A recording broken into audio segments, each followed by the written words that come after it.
Hi hello everyone, good evening. Welcome back to Sri kitchen. ఈరోజు ఈ వీడియోలో ఉప్మా అనగానే గోధుమ రవ్వ, బొంబాయి రవ్వతో ఎక్కువగా చేస్తూ ఉంటాము. అయితే అవి తిని బోర్ కొట్టిందా? అయితే మిల్లెట్స్ తో తయారు చేయండి. టేస్ట్ కి టేస్ట్, హెల్త్ బెనిఫిట్స్ ఎన్నో కలుగుతాయి. అయితే వాటితో పాటు పాయసం కూడా సేమియాతో, బియ్యంతో తయారు చేస్తూ ఉంటాము. అయితే వాటిని కూడా మిల్లెట్స్ తో తయారు చేయొచ్చు అని తెలుసా మీకు? అయితే ఆ రెసిపీని కూడా ఈ వీడియోలో మిల్లెట్స్ తో 2 రెసిపీస్ ని ఒకటేసారి చూసిన వారు అవుతారు. వీడియో స్కిప్ అవ్వకుండా చూడడానికి ట్రై చేయండి. దీనితో పాటు సిరిధాన్యాలకు లేటెస్ట్ నేమ్ శ్రీ అన్నాలు అని భారత ప్రభుత్వం అధికారికంగా ఇచ్చిన గౌరవప్రదమైన పేరు. మన భారత ప్రధాని నరేంద్ర మోదీ గారు చొరవతో కేంద్ర బడ్జెట్ వీటికి శ్రీ అన్నాలు అని పేరు పెట్టారు. అయితే ఈ శ్రీ అన్నాలు అంటే ఏంటి అనేది కూడా ఈ వీడియోలో చూద్దాము. వీడియో స్కిప్ అవ్వకుండా చూడడానికి ట్రై చేయండి. నచ్చితే like, share, subscribe to the Sri kitchen channel. First అయితే మిల్లెట్స్ ని ఒక 2 times ముందు రోజు నైట్ కడిగి నానబెట్టుకోవాలి. ఇలా నానబెట్టుకోవడం వలన కలిగే ప్రయోజనాలు ఏంటో ఫస్ట్ అయితే చూద్దాము. దానికంటే ముందు నేను ఏ సిరిధాన్యాన్ని యూజ్ చేసి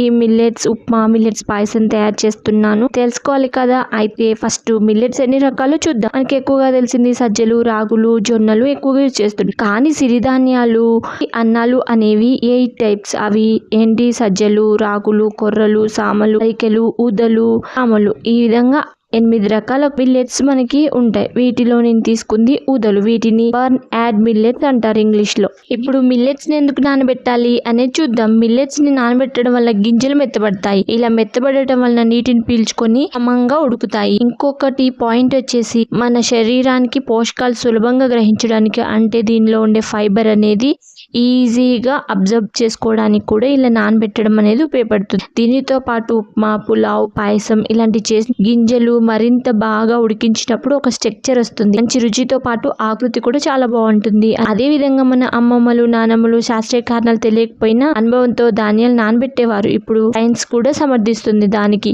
పూర్వీకులు తెలివైన వారు అని.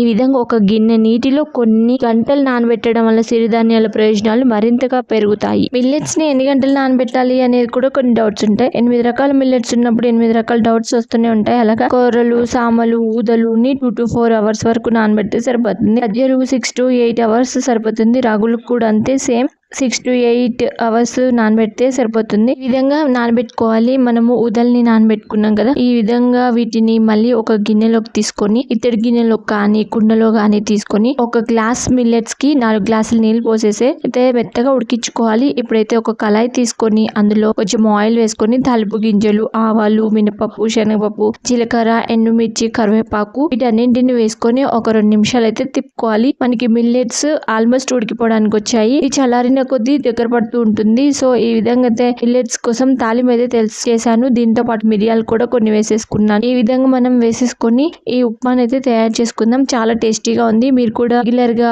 దోశ, ఇడ్లీలో బోర్ కొట్టినా సరే, ఉప్మాలో వెరైటీగా తినాలనుకున్నా సరే ఈ మిల్లెట్ ఉప్మా అయితే చాలా బాగుంటుంది. ఇంకా ఇప్పుడైతే క్యారెట్ కూడా యాడ్ చేసుకుందాం. ఇందులో సన్నగా తరిగి పెట్టుకున్న ఈ క్యారెట్స్ ని కూడా యాడ్ చేసుకోవాలి. వెజిటేబుల్స్ ఏముంటే అవి అయితే యాడ్ చేసుకుందాము. ఈ విధంగా 2 నిమిషాలు తిప్పుకున్న తర్వాత క్యారెట్స్ వేసిన తర్వాత ఇందులో సాల్ట్ కూడా యాడ్ చేసుకుందాం సరిపడా. ఇప్పుడు మనం ముందుగా ఉడకబెట్టుకున్న మిల్లెట్స్ మిశ్రమాన్ని కూడా వేసేసుకుందాం. ఇందులో మిల్లెట్స్ ని వేసుకొని మొత్తం కలిపేలాగా తిప్పుకొని లెమన్ స్క్వీజ్ చేసేసుకోవడమే.